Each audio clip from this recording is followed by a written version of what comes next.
আজকে আপনাদেরকে এমন একটি দৃশ্য দেখিয়ে দিচ্ছি যা পাথারকান্দি কলেজের বাইক র্যালি হচ্ছে স্বচ্ছ ভারত গান্ধীজির জন্মবার্ষিকী উপলক্ষে 2রা অক্টোবর। আজ 1 তারিখ বাইক র্যালি নিয়ে পাথারকান্দি কলেজে বের হয়েছি।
দেখতে পেলেন পাথারকান্দি কলেজের দৃশ্য।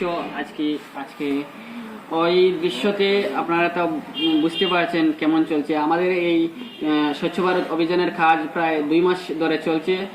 আমাদের প্রিন্সিপাল স্যার অনেক কষ্ট করে আমাদেরকে নিয়ে, আমরাও সহযোগিতায় আছি, যতটা সম্ভব ততটা করছি ওনার সাথে। আর 2 মাস ধরে অনেক কষ্ট করে এই স্বচ্ছ ভারত অভিযান চালিয়ে যাচ্ছেন। তো আগামীকাল গান্ধীজির জয়ন্তী উপলক্ষে আজকের এই বিশাল বাইক র্যালি হয়েছে পাথারকান্দি কলেজ থেকে। তথাপি আমাদের প্রিন্সিপাল স্যারও ছিলেন। আর প্রায় মাসখানেক আগে পুরো পাথারকান্দি টাউন স্বচ্ছ হয়েছিল। আর আজকে এই র্যালি আপনাদেরকে দেখিয়ে দিচ্ছি, এই বিশাল বাইক র্যালির দৃশ্য। আর আমাদের স্যার অনেক কষ্ট করে এই স্বচ্ছ ভারত অভিযান চালিয়ে যাচ্ছেন। ধন্যবাদ জানাই স্যারকে, ধন্যবাদ জানাই পাথারকান্দি কলেজের কর্তৃপক্ষকে।